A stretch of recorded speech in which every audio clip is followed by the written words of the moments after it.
Boa noite, irmãos, minhas irmãs, graça e paz.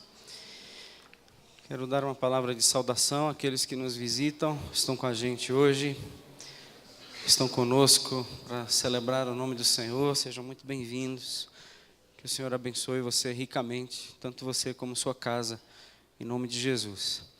Eu trago uma palavra hoje, na verdade ela é uma palavra que tem mexido comigo durante essa semana. Nós tivemos um encontro de pastores na terça-feira. Nós temos pastores da nossa denominação, aqui da região Planalto. Nós nos reunimos, esteve conosco o nosso pastor, e ele nos desafiou nesta palavra, e desde terça-feira eu tenho brigado com ela, refletido, pensado, e de alguma forma eu tento trazer em forma de mensagem, na dependência do Senhor e na direção do Senhor, que seja muito compreensível para você. A palavra hoje é bênção, a palavra hoje é características, evidências irrefutáveis de uma pessoa abençoada. Eu sei que hoje no mundo que nós vivemos, o conceito de bênção está bem complicado. Uma pessoa abençoada hoje certamente seria apontada pela maioria dos cristãos como alguém próspero, alguém bem financeiramente. Os conceitos de bênção estão bem complicados, turvos, não estão muito claros hoje no meio cristão. Por causa disso, muitos estão se questionando se são mesmo pessoas abençoadas ou não. As nossas orações, venha Senhor e nos abençoe. O que nós estamos pedindo, na verdade? O que significa uma pessoa abençoada? Nós precisamos tanto das tuas bênçãos. Na verdade, o que você está querendo? Por que aquele é abençoado e eu não sou abençoado? E por que eu posso identificar a minha vida hoje como alguém que não é abençoado? Por quê? Quais são as evidências de uma pessoa abençoada pelo Senhor? Não sei se os irmãos sabem, mas a palavra em grego para abençoado é a mesma palavra, pode ser a mesma palavra para bem-aventurado. Bem-aventurado usa-se a mesma expressão, não a mesma expressão para as duas palavras, mas a mesma palavra para bem-aventurado, ela também significa abençoado, que é a palavra malakoi, caso você tenha interesse em saber isso. Então, quando o Senhor está com seus discípulos em Mateus capítulo 5, a gente começa a entender que naquele discipulado inicial, Jesus com seus discípulos ali, vai iniciar a caminhada deles, eles vão começar a trilhar o caminho da fé, dependência, referência de Cristo. Então, eles precisam logo, imediatamente, saber quem é abençoado. E o conceito de bênção passa a ser destroçado, tanto pelos gregos como pelos judeus. Porque o judeu entendia que abençoado é aquela pessoa próspera financeiramente porque obedeceu às leis de Deus. Então, quem obedece às leis de Deus se dá bem na vida. Isso era a cabeça do judeu. Já a cabeça do grego, alguém abençoado é alguém que não sofre e não tem preocupações na vida.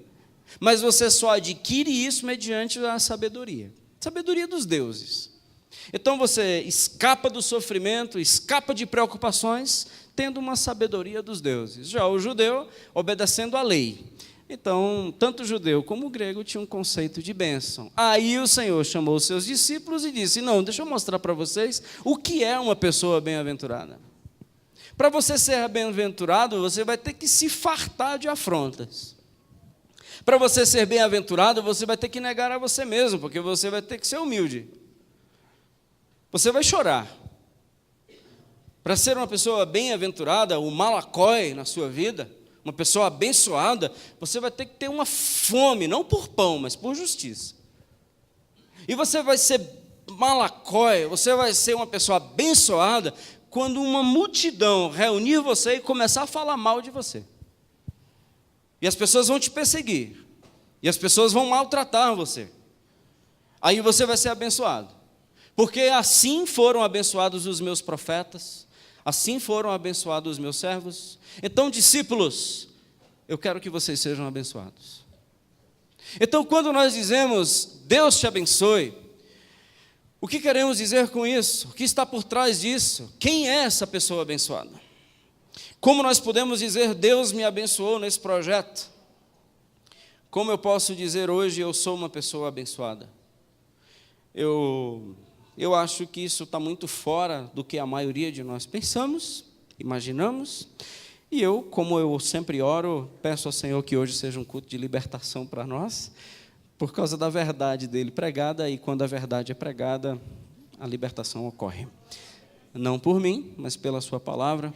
E a minha oração é que você confira nas Escrituras se o que eu falo é verdade e se você concorda mediante a Bíblia, se o que eu estou falando é realmente palavra de Deus. Se for palavra minha, você me perdoe, guarde no seu coração e ore por mim. Se for palavra do Senhor, que nós caminhemos em transformação para a glória do nome dEle. Amém? Vamos orar? Abençoe-nos, Senhor, hoje à noite, pelo poder da Tua palavra, porque quantos de nós aqui não queremos ser abençoados? A gente ora para que o Senhor nos abençoe, nós queremos tanto que o Senhor nos abençoe e nos ajude a entender o que significa isso. Quem é uma pessoa abençoada? Nos dê um entendimento pelo Teu Espírito nesta noite. Cure a nossa alma, erga-nos com uma estatura diferente, que antes menino saiam daqui homens e mulheres, adultos, maduros, certos de que cresceram na palavra do Senhor. Para isso nós rogamos a ação do Teu Espírito em nós, através de nós, no meio de nós e apesar de nós. Em nome de Jesus. Amém. Eu trago um personagem bíblico que eu creio que não seja familiar da maioria de vocês. O nome dele é Obed-Edom. Obed-Edom, convido você a abrir sua Bíblia em 2 Samuel, capítulo 6. E através do testemunho desse homem, da vida desse homem, do que ele fez, as suas ações, e principalmente nas ações de Deus na vida dele, que essa é a nossa preocupação, o nosso objetivo, eu trago algumas definições ou algumas evidências irrefutáveis de uma pessoa abençoada. 2 Samuel, capítulo 6, nós leremos o versículo 11, que diz assim: ficou a arca do Senhor em casa de Obed-Edom, o geteu, 3 meses, e o Senhor o abençoou e a toda a sua casa. E o Senhor o abençoou e a toda a sua casa. Ficou a arca do Senhor na casa de Obed-Edom. Por quê? Por que a arca do Senhor está lá? Se você não sabe o que significa a arca do Senhor, nós cantamos aqui uma canção, entre os querubins, a glória do Senhor se encherá. Isso está falando na época do tabernáculo. E lá na época do tabernáculo, a arca da aliança ficava num local aonde só quem entrava neste local era o sumo sacerdote. Entre o local chamado Santo dos Santos e o local santo tinha um véu. E oraram aqui, dizendo que o véu foi rasgado. Hoje não existe mais nada que impeça eu estar diante da arca. Tá, o que significa a arca? Presença de Deus. A arca presente era Deus presente. Arca ausente, Deus ausente. Então significava que este homem estava com a arca na sua casa. Algo que era para estar no tabernáculo, algo que só quem tinha acesso era o sumo sacerdote, está na sala da casa dele. Por quê? Simples. Porque tempos atrás, entenda só a história rapidão, espero não ser cansativo, mas é necessário para você entrar na história. Os filisteus, inimigos de Israel, devastaram com tudo, pegaram a arca e levaram para si. Colocaram numa sala do deus deles, chamado deus Dagon, ou Dagon. Quando eles abriram a porta para cultuar o seu deus Dagon, o seu deus Dagon, a estátua, a imagem, estava caída, curvada diante da arca. Então eles ficaram com medo, pegaram a arca e puseram para fora. E esta arca foi parar na casa de um homem chamado Abinadab. Este Abinadab, a arca ficou na casa deste homem por 20 anos. Seus filhos ficaram responsáveis de cuidar da arca. Aí chega Davi, este desbravador, guerreiro, para pegar a arca e levar de volta para Judá no lugar dela, aleluia. Só que no trajeto, puseram a arca em carros de boi E alguns homens iam no cortejo levando a arca. Os bois tropeçaram. A arca, o texto não diz, mas parece que a arca ia tombar. E um filho do Abinadab, chamado Uzá, pegou na arca. E o que aconteceu foi que esse camarada morreu no pé da arca. A pergunta, amigo, você levaria esta arca para sua casa? Porque aonde está esse texto? Aonde está escrito isso? Nos versículos anteriores. O rei se desgostou, porque o Senhor, verso 8, o rei se desgostou, porque o Senhor irrompera contra Uzá, e chamou aquele lugar de Pérez Uzá, até o dia de hoje. Temeu Davi ao Senhor, até o rei teve medo, porque tocou na arca e morreu. E ele mesmo fez um questionamento: bom, como virá a minha arca do Senhor? O rei está dizendo isso. Aí ele resolveu colocar a arca aonde? Na casa do Obed-Edom. Então, por isso que a arca está na casa dele, entenderam? Então, esse é o contexto, esse é o cenário em linhas gerais e rapidão para vocês se situarem na história. O que isso tem a ver com a gente? Uma pessoa abençoada, ela acolhe o que é santo em primeiro lugar. Uma pessoa abençoada, imaginemos essa cena de que Uzá tocou na arca, ali está um cadáver, um jovem morto. O rapaz que tinha um contato com a arca na sua casa, porque ele era filho do Abinadab, cuja arca ficou 20 anos lá. E agora o povo está lá vendo um homem morto, porque apenas tocou na arca. O rei já dá um passo para trás e diz: na minha casa não entra. Aí é o seguinte, na minha cabeça eu crio um cenário, não está na Bíblia, isso aí você pode deletar se você quiser, mas na minha cabeça tem um cenário, por mais que ele seja rei, o Davi, mas eu vejo um homem que estava um alvoroço assim: onde a gente vai colocar essa arca? Eu vejo um homem levantando a mão e diz assim: na minha casa, se quiser, rei, está disponível. Eu enxergo um homem no cenário dizendo assim: se a arca, se o senhor quiser, a minha casa está de portas abertas para o que é santo. A minha casa está de portas abertas para a presença de Deus. A minha arca está de portas abertas para um Deus que não é menino. A minha casa, está de portas abertas para um Deus que cumpre a sua palavra. A minha casa está aberta para um Deus que é soberano, Rei dos reis, Senhor dos senhores. A minha casa está aberta. A minha casa está aberta para esta arca, que representa a presença dele. E nós sabemos por que Uzá morreu. Quando algumas pessoas até questionam Deus, amor de Deus, com esse texto. Como pode um Deus de amor só tocou na arca e ia cair, gente? O homem foi fazer uma coisa boa e Deus mata o homem. Eu não quero esse Deus. Que Deus é esse? Deus de amor? Eu não quero esse Deus do Antigo Testamento, eu quero o Deus do Novo Testamento. Bom, não existe Deus do Novo e Deus do Velho, ele é o mesmo. Mas por que ele matou Uzá? Simples, porque tem duas coisas que eles não poderiam ter feito. Primeiro, só quem poderia tocar na arca era um sumo sacerdote. E Deus já tinha dito que quem tocasse na arca morreria.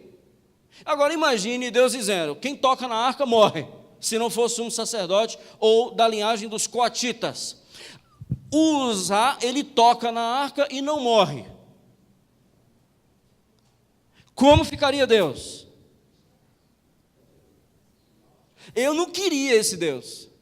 Eu não adoraria a um Deus que não cumpre com a sua palavra. Eu não serviria a um Deus que brinca com a gente. Que ele diz: se toca, morre. A gente tocou e não morreu. Quem disse isso foi o diabo em Gênesis. É verdade que ele disse que se você comer você não morre? É mentira, se você comer você não morre não. Quem diz que ele não vela pela sua palavra é o diabo. E nós acreditamos nisso. E quando o Senhor diz: se tocar, morre, morre. Números 4:15 diz isso. Números 4:15 disse que quem toca na arca morre. Era lei. E outra coisa, a arca não poderia ser trazida ou carregada em carro de boi. Isso era arrumação de filisteu. Porque a ordem do Senhor, conforme 1 Crônicas 15, do 13 ao 15, e esse texto de 1 Crônicas 15, do 13 ao 15, é o Davi dizendo e reconhecendo que tudo aquilo que aconteceu foi porque ele transgrediu. 1 Crônicas 15, do 13 a 15, e o Davi reconhece. Sabe por que Uzá morreu? Eu sei, culpa minha. Porque eu carreguei a arca sem considerar a vontade do Senhor. E a vontade do Senhor, já Êxodo, Números, tudo dizia, a arca tem que ser carregada nos lombos, só pelos sacerdotes. É minha arca, eu faço dela o que eu quero e sou eu que defino. É simples assim. Então, só quem carrega é sacerdote, ou da linhagem dos coatitas, ninguém toca, se tocar morre, e tem que ser no ombro. Põe vigas em argolas que eram de ouro, atravessa essas argolas, põe no ombro e carrega. Quem disse que era para colocar em carro de boi? Isso é ordem. Por que nós queremos um Deus dentro da nossa casa que tem exceções? O Obed-Edom, ele não quer um Deus na casa dele, para que ele seja configurado pela sua casa. Como se entendamos nas minhas imaginações, o Obed entrando na sua casa, falando com a sua esposa, dizendo assim, mozão, fiz um negócio aí, eu acho que você não vai gostar. Eu estou trazendo a arca aqui para casa. Pode tirar, arrasta o sofá, arrasta a mesa, ela vai ficar aqui, no centro. Eu acredito que o que ele estava passando para a esposa, chamou os meninos. Isso aqui é o seguinte, é a arca do Senhor, o que significa que Deus presente nessa casa a partir de hoje. E a partir de hoje, quem vai configurar essa casa vai ser a arca. A arca não vai para o quintal, a arca não entra na garagem, a arca não vai para debaixo de uma coberta junto com pneus velhos. A arca fica na sala. A arca vai ser preeminente, a arca vai ser central. Ela vai configurar a partir de hoje a nossa casa. A presença de Deus no centro, esse Deus que mata, esse Deus que corrige, esse Deus que dá vida, esse Deus que tem uma palavra séria, é esse Deus que vai entrar dentro da nossa casa a partir de hoje. O rei não quis, Abinadab passou 20 anos, não deu em nada, o filho dele está morto lá na estrada, mas entra agora na minha casa.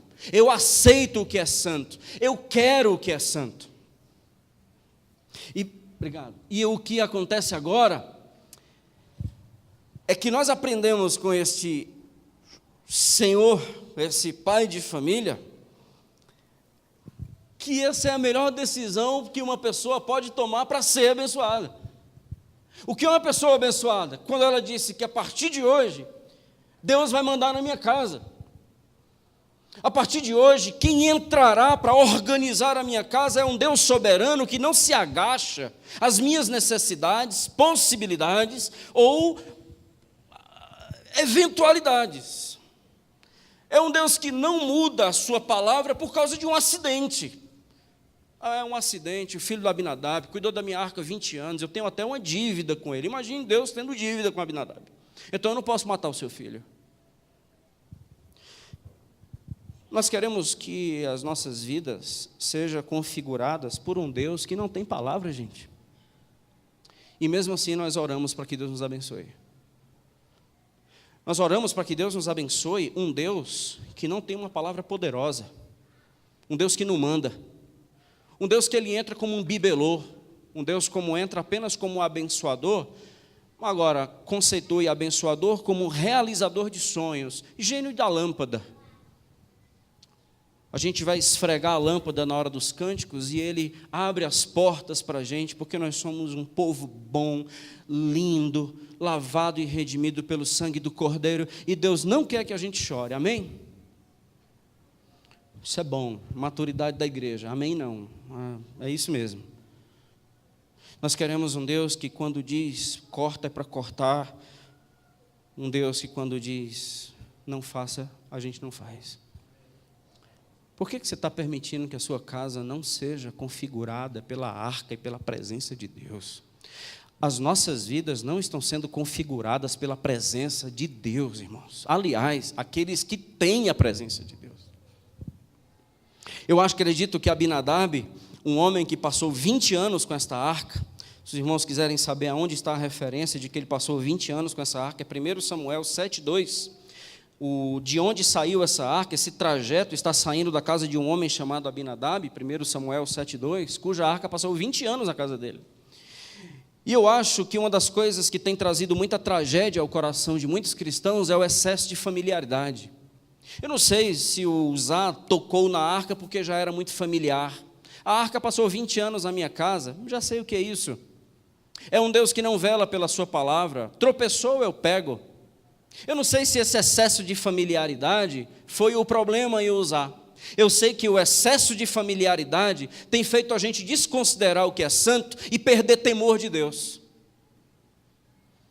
Porque parece que Deus virou o nosso chapa. Aquele que não é mais temido. Aquele que não é mais juiz. Aquele que não organiza mais a minha vida. Ele é alguém que me abençoa. Se ele tiver juízo, se ele não tiver juízo, ele me perde para o diabo. Se Deus tiver bom gosto, ele não me perde. E é como a gente vai tornando Deus um objeto manipulável pelas minhas preferências e pelos meus gostos pessoais. Entenderam? Excesso de familiaridade. A gente entra num excesso de familiaridade no culto. Tanto é que no culto a gente chega aqui para dormir. Isso é excesso de familiaridade. Já é de casa. A gente está aqui para tirar cochilo. Excesso de familiaridade. Excesso de familiaridade com a Bíblia, porque a Bíblia não é mais usada, não é mais estudada, não é mais lida. A Bíblia não nos lê mais e não nos transforma mais. Por quê? Excesso de familiaridade. 20 anos já com isso aqui.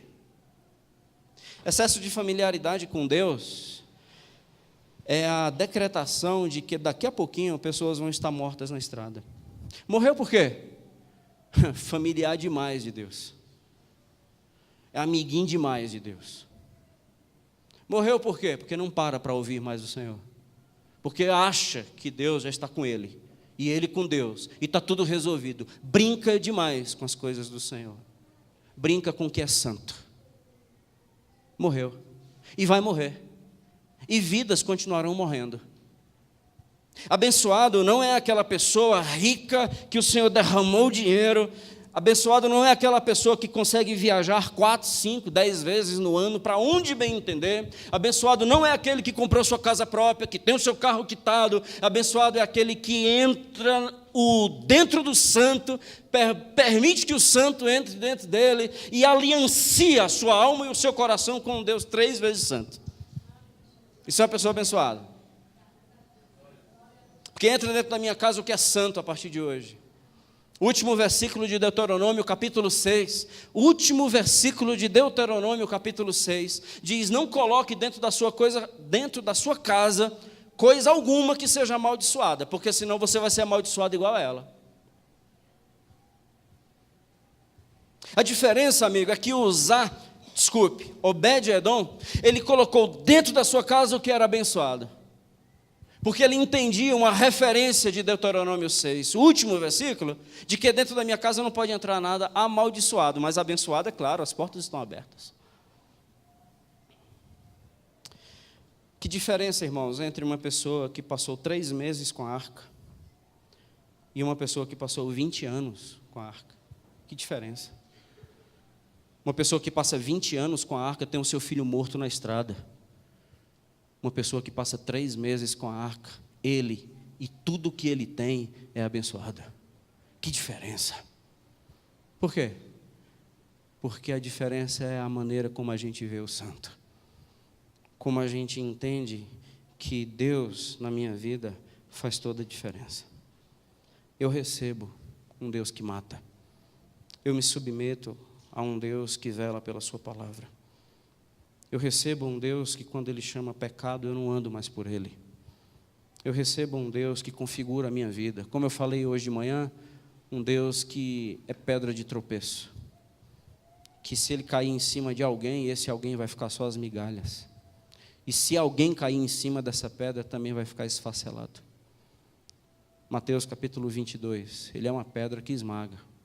Porque você queria ter um amante, Ele vai dizer assim, pode ter não.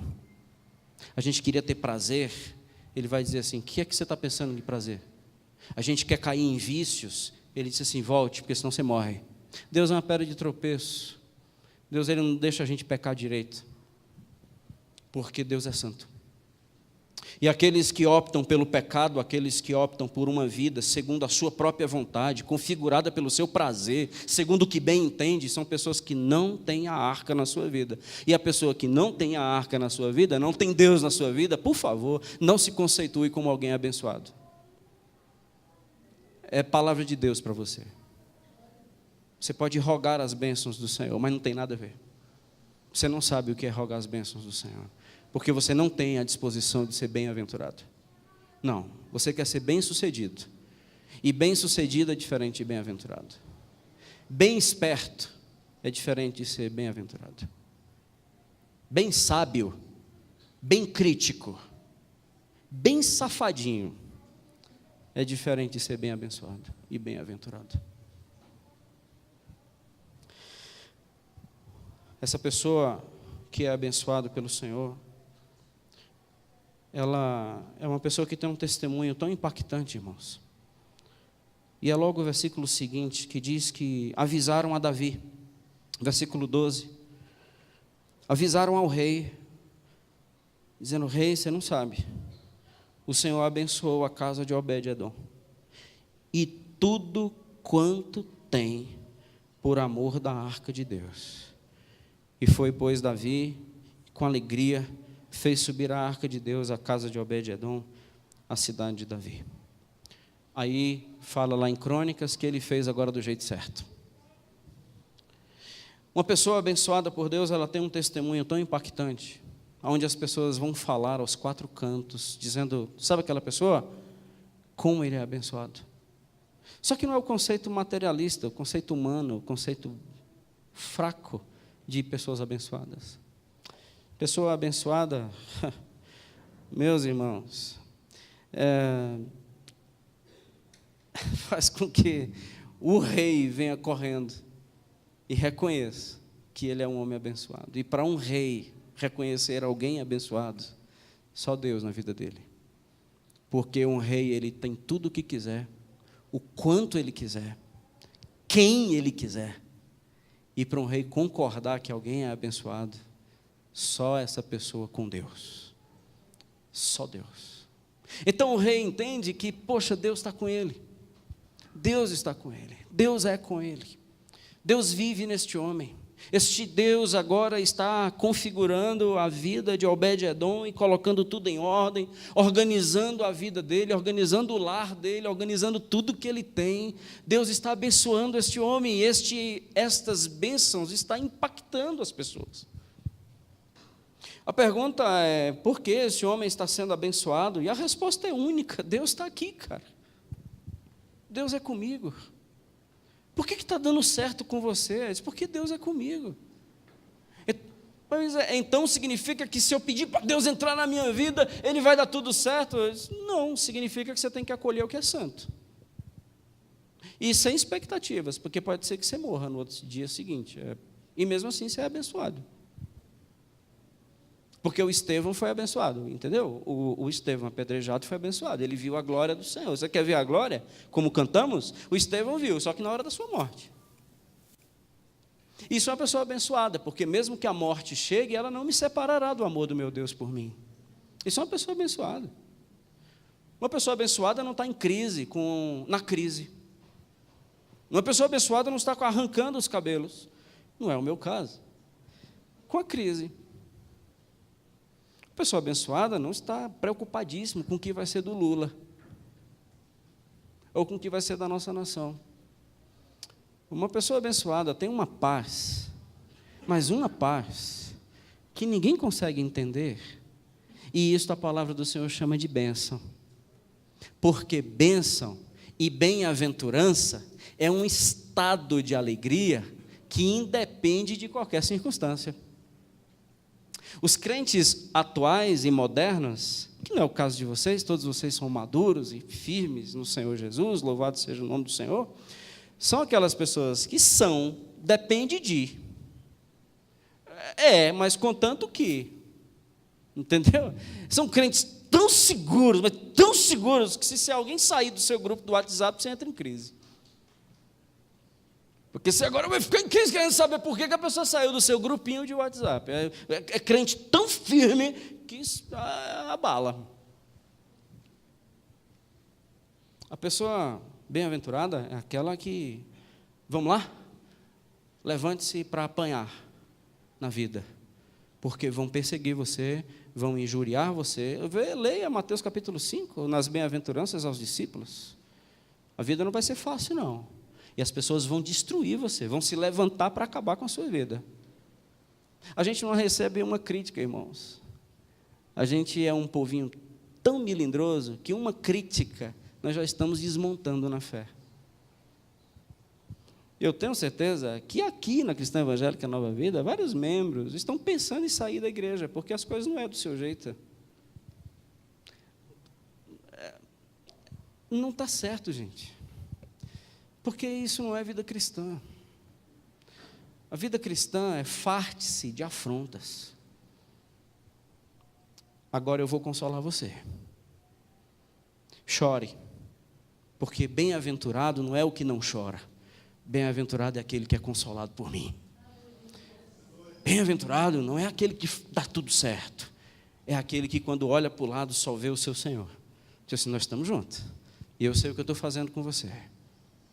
Deus abençoou Obed-edom, a sua casa e tudo que ele tinha, porque esse homem amou essa arca de tal forma, e Deus começou a configurar a sua vida. Então ele não teve interesse.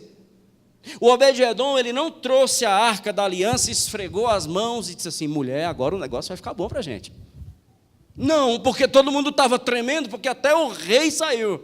Ele trouxe a arca porque ele amou a arca, não expectativas com a arca. E por causa disso, Deus começou a abençoá-lo. E esse testemunho é impactante, porque as pessoas não olham para a riqueza, porque se assim fosse, Davi era o abençoado. Porque se fosse riqueza, era Davi o abençoado, não o Obed-edom. O Obed-edom é abençoado porque a presença de Deus é visível, palpável, indiscutível na vida e na casa desse homem. Deus está na casa desse homem, não é possível. Então tem um testemunho impactante.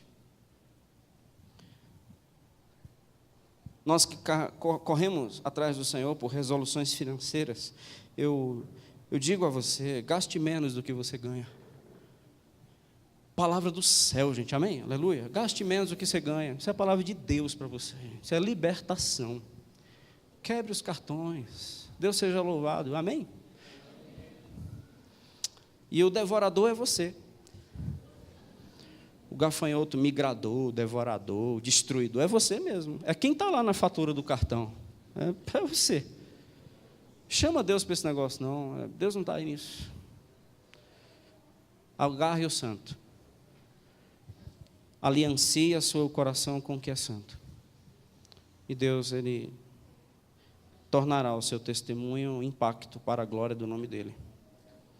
Porque não é Obed-edom, é um homem abençoado. O testemunho não é esse. O testemunho é como Deus tem abençoado este homem. As pessoas não veem Obed-edom, as pessoas veem Deus.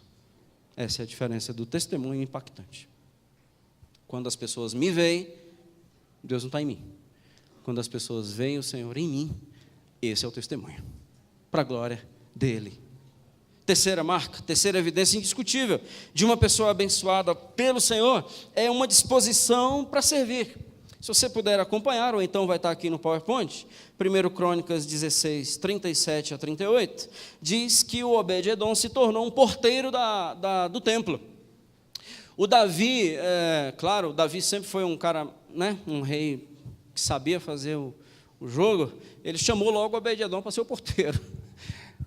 Viu que deu certo com ele a arca, então já colocou logo o Obed-edom para ser o porteiro. Ele poderia não ir. E eu vejo nesse homem um coração disposto a servir de tal forma que não somente ele, mas também os seus irmãos, a sua família, começou a servir ao Senhor, e ele foi designado para ser o porteiro. Sabe o que significa ser porteiro? Ele começou a zelar das coisas do seu Deus. Ele agora não simplesmente foi abençoado pela presença de Deus na vida dele, ele agora passa a servir esse Deus, porque ele agora vai guardar as coisas desse Deus. Ele vai ser um porteiro, ele vai ser um homem que vai estar contra os inimigos, ele vai ter zelo pelas coisas do Senhor. Isso é serviço, isso é uma marca de alguém abençoado, o serviço. E não entenda serviço como uma atividade oca, uma atividade pesada. Servir é uma nuance do relacionamento de amor com o nosso Deus. Eu amo servir ao meu Senhor. Eu não sei fazer outra coisa que não seja servir ao Senhor com alegria, porque eu sei que Deus tem coisas a serem tratadas, trabalhadas, guardadas, protegidas, anunciadas, e eu sou o seu servo. Quem? Obed-edom. Isso é característica de um homem abençoado, porque ele serve ao Senhor, ele é um guardador das coisas de Deus. Amar a Deus, e no Antigo Testamento, não era a questão apenas de se envolver nos projetos do Senhor, era tudo junto, adorar, prostrar e servir, basicamente são as mesmas palavras.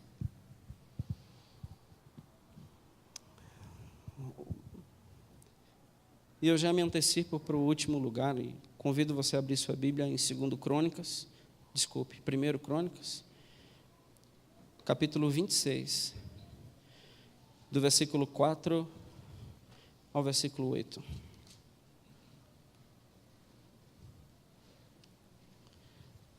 Veja uma designação dos porteiros da casa do Senhor. 1 Crônicas 26, primeiro livro das Crônicas, 26, do verso 4 ao verso 8.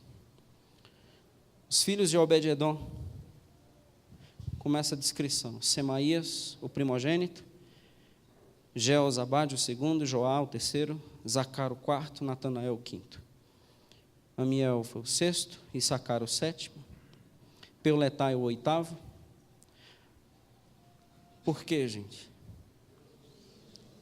Porque Deus o tinha abençoado.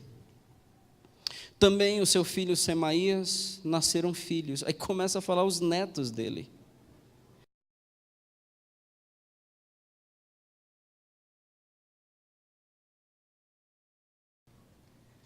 Meus netos servem na casa do meu Deus. Os meus netos. Todos os meus filhos são porteiros. E os meus netos também estão seguindo os meus filhos e sendo guardadores, zeladores das coisas do meu Deus. Isso é uma pessoa abençoada. Versículo 4 da terceira carta de João, João diz assim: eu não tenho maior alegria do que esta, a de ver que os meus filhos andam na verdade.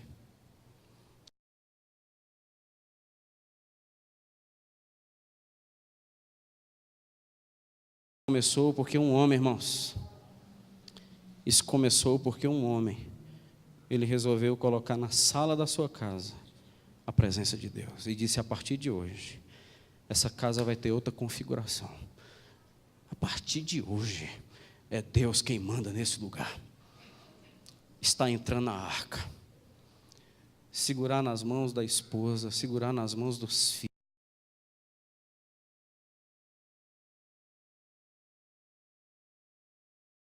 que me faça cair em lágrimas de alegria, ver que os meus filhos são servos fiéis ao meu Senhor Jesus.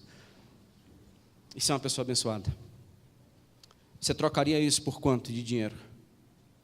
Você trocaria isso por quantas casas? Há pais, irmãos, que estão chorando hoje, dilacerados, dariam os braços para verem os seus filhos fora das drogas, fora deste mundo que os capturaram e devastaram com as suas vidas. Tem pais hoje que estão arrebentados por dentro e trocaria tudo que tinha, aliás, morreria para que os seus filhos pudessem estar de volta na casa do Senhor. Pais que choram.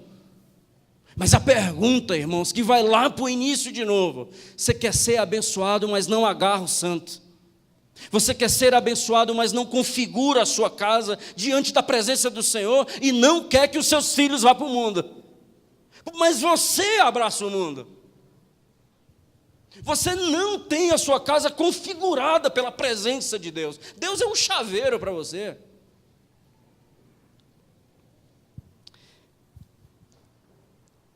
eu não sirvo ao meu Deus. Eu sou indisponível, sempre ocupado, fora da área.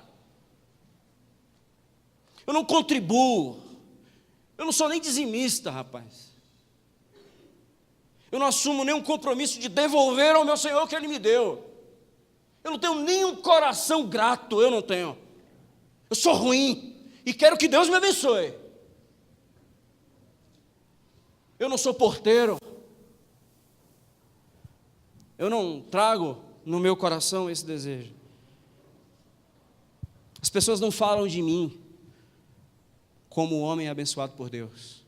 As pessoas falam de mim como um homem de sucesso, um homem próspero, um homem sábio, um homem bom de negócio, um homem esperto, um homem forte, um homem que confia nisso, naquilo e naquilo outro, um homem arrogante, mata no peito os problemas da vida. As pessoas me conhecem assim, mas as pessoas não rendem glórias ao nome do Senhor através da minha vida. Aliás, quantos crentes são uma aberração como crentes? Você é crente mesmo, cara. E muitos cristãos até se envergonham de dizer que são cristãos. Por quê? Porque a glória do Senhor será comprometida. E pelo menos isso eles ainda têm um pouco de temor. Quantos de nós já negamos o Senhor, irmãos? Mas o que eu quero dizer hoje à noite é que você não precisa proferir, porque Deus já sabe que você o negou. Deus já sabe quando nós o negamos. Deus já sabe que nos nossos valores Deus está fora. Deus já sabe que na nossa casa não entra o santo. Deus já sabe que a arca está na garagem ou no porta-mala do carro.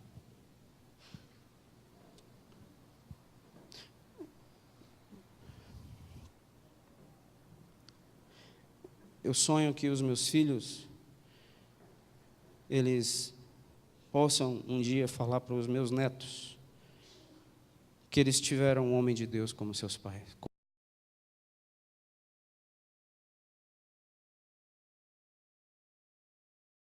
Restaurar meu casamento, eu vou restaurar meus relacionamentos, eu vou restaurar a minha comunhão com Deus, porque Deus entrou na minha vida, e a partir de hoje é diferente. Essa é a ideia, essa é a proposta, esse é um homem abençoado. Isso é bênção, isso é ser bem-aventurado. E os meus filhos olharão para mim e dizem, eu tenho que seguir o Senhor. Eu sei que tem outras oportunidades, eu sei que tem outros banquetes. Eu sei, está tudo disponível para mim, mas eu seguirei a esse Deus, porque o Senhor me ensinou que não existe vida melhor que não seja na presença desse Deus. Eu quero seguir o Senhor, para onde o Senhor for. E vem mais um filho, e vem outro filho, e vem outro filho, e começa a vir os netos, e as pessoas declarando, um homem abençoado. Que homem abençoado, porque a sua geração louva um Deus vivo. Continue com seus jogos, continue com seus vícios, continue com sua bebedeira, continue com seus prazeres, continue com o seu mundanismo. Mas, por favor, não se considere um homem abençoado, por mais dinheiro que você tenha na conta corrente. Porque abençoado é só aquele que abraçou a presença de Deus na sua vida. Só isso. E você que não é rico, você que não tem um tostão na conta, erga a cabeça. Você é um homem mais que abençoado, porque você chamou Deus para ser o centro da sua vida. Você é abençoado. Não tenho maior alegria do que essa, a de ver que os meus filhos andam na verdade. Vamos ler juntos o Salmo 128 e encerrarmos.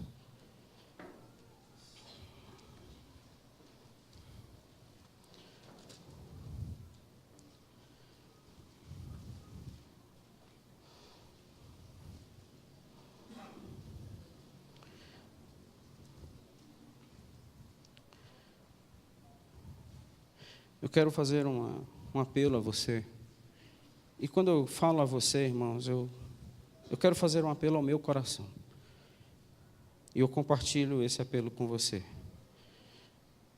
Eu tenho um desejo tão grande de dar um futuro melhor para os meus filhos. Eu tenho um desejo tão grande que os meus filhos não passem privações e que não sofram. Eu tenho um desejo tão grande de dar para eles a melhor educação, a melhor escola, o melhor plano, a melhor segurança.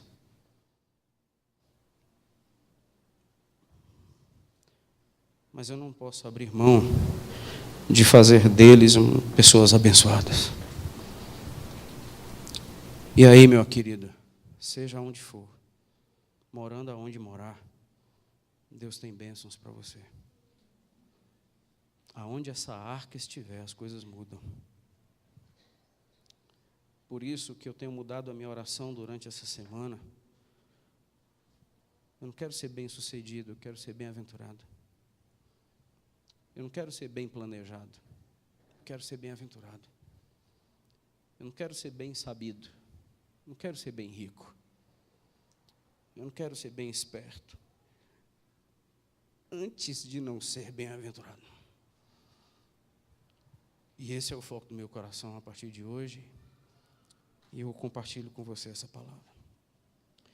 Salmo 128. Bem-aventurado aquele que teme ao Senhor e anda nos seus caminhos. Do trabalho de tuas mãos comerás, feliz serás, e tudo te irá bem. Tua esposa, no interior de tua casa, será como videira frutífera. Teus filhos, como rebentos da oliveira. Gente, que imagem! A roda da mesa. Eis como será abençoado o homem que teme o Senhor.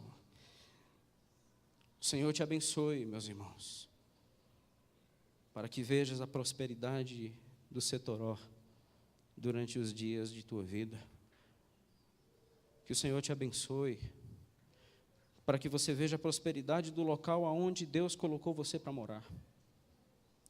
E que você seja capaz de ver os filhos de teus filhos. Paz sobre a sua casa. Paz sobre a sua casa. Vamos orar.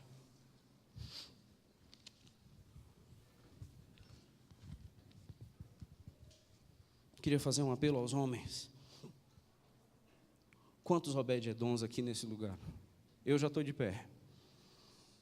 Que assumem um compromisso a partir de hoje, minha casa é diferente. Eu quero orar com você. Eu só quero orar com você. E eu peço que você fique em pé.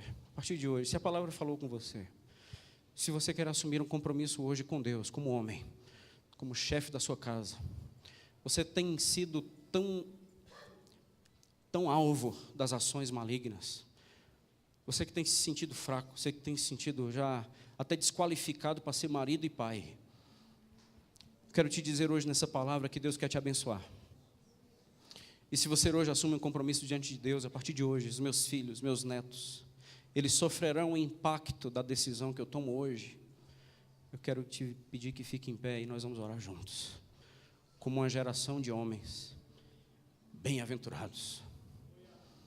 Como uma geração de homens que não têm a pretensão de ser bem-sucedidos, antes de serem abençoados pelo Senhor. Amém. Louvado seja o nome do Senhor. Meu Deus, aqui está uma geração tua.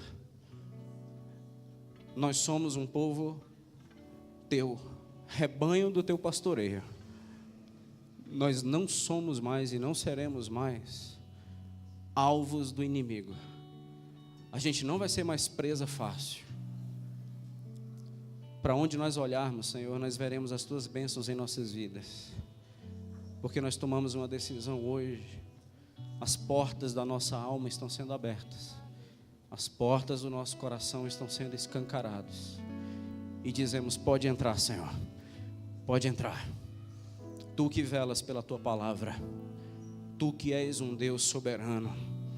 Tu que és o Rei dos Reis, que configura tudo que está errado, que coloca em ordem tudo que está torto. Entra na nossa casa, Senhor. E na autoridade legal que nós temos, Pai, como chefes de casa, como donas de casa, como homens de casa, só quem pode fazer isso somos nós. Não pastor, não presbítero, não apóstolo. Então, Senhor, hoje está sendo tomada uma decisão no reino espiritual que só nós podemos tomar. E hoje no reino espiritual está sendo tomada essa decisão. Deus assumirá o principal lugar na minha vida e na minha casa, porque eu quero ser um homem abençoado. Eu e a minha casa, nós seremos abençoados por onde nós andarmos. Nós consagramos, ó Deus, a nossa geração. Nós colocamos diante do Senhor os nossos filhos que estão aqui e aqueles que ainda virão. Nós declaramos e profetizamos um povo abençoado para a glória do Teu nome. Nós consagramos os nossos netos ao Senhor. Nós consagramos os nossos bisnetos ao Senhor. Que haja um impacto da nossa geração, Senhor. Os nossos filhos não serão capturados pelo diabo por causa das nossas escolhas erradas hoje. Nós vamos voltar para o Senhor. Nós vamos restaurar as coisas em Ti. Nós vamos permitir que a arca entre e que tudo seja curado para a glória do Teu nome. Pecados hoje, Senhor, que o Senhor nos perdoe. Que saia uma brasa viva do Teu altar e cicatrizes pecados de homens e mulheres aqui nesse auditório. Nós queremos olhar para o alto como pessoas redimidas, lavadas, benditas do Senhor.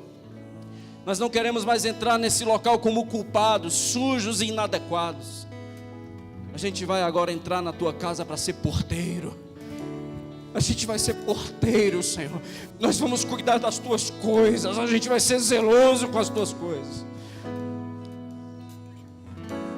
Seja com aqueles jovens, ó Deus. E agora eu faço um apelo para você, jovem, adolescente, que você quer ser Obed-Edom, que você quando casar vai ser Obed-Edom. Quando você tiver autoridade sobre o seu lar, a arca vai chegar antes de qualquer mudança. O apartamento que você vai alugar, a casa que você vai comprar, antes de qualquer móvel, a arca da aliança entrará em primeiro lugar. Você jovem, adolescente que quer tomar essa decisão diante do Senhor, fique em pé. Senhor, eu quero consertar minha vida hoje, eu quero restaurar minha vida hoje, eu quero configurar o meu coração hoje a partir da presença do meu Deus. Por mais que eu tenha pais que erraram comigo, por mais que eu tenha pais que não sejam crentes, por mais que eu tenha pais que são tão fracos na fé, eu quero assumir um compromisso com meu Deus hoje. Eu quero ser um menino, uma menina, um jovem, uma jovem abençoado pelo Senhor. Eu quero ser bem-aventurado, não bem-sucedido. Eu quero sair dessa pretensão de ser bem-sucedido nesse mundo. Eu quero ser bem-aventurado aos olhos do meu Senhor. Pai Santo, sobre esta geração de jovens e adolescentes, nós rogamos as Tuas bênçãos. Nós pedimos, ó Deus, que eles se mantenham firmes nas decisões que eles tomam hoje. Que o Senhor possa guardá-los com o sangue do Cordeiro. Que qualquer tipo de legalidade dada ao diabo até hoje seja anulada pelo poder do Teu Espírito. Que esta geração assuma um compromisso na história, sejam protagonistas diante do Senhor e assumam responsabilidades pessoais diante de Deus. E nós pedimos, ó Deus, que essa decisão hoje à noite o Senhor os honre. Uma geração de jovens abençoados pelo Senhor, uma geração de adolescentes abençoados pelo Senhor, bem-aventurados em nome de Jesus, que dirão não para as propostas, que dirão não para os banquetes do pecado, que dirão não para os prazeres transitórios, mas que assumirão um compromisso de sofrer afrontas em nome do Deus vivo. Levante nesta igreja, Senhor, uma geração de gente que vai impactar o Setoró, porque a glória do Senhor é indiscutivelmente visível na vida deste povo. Que o Senhor retire a gente dessa adoração de templo e nos coloque prostrados diante da arca, em nome de Jesus, amém.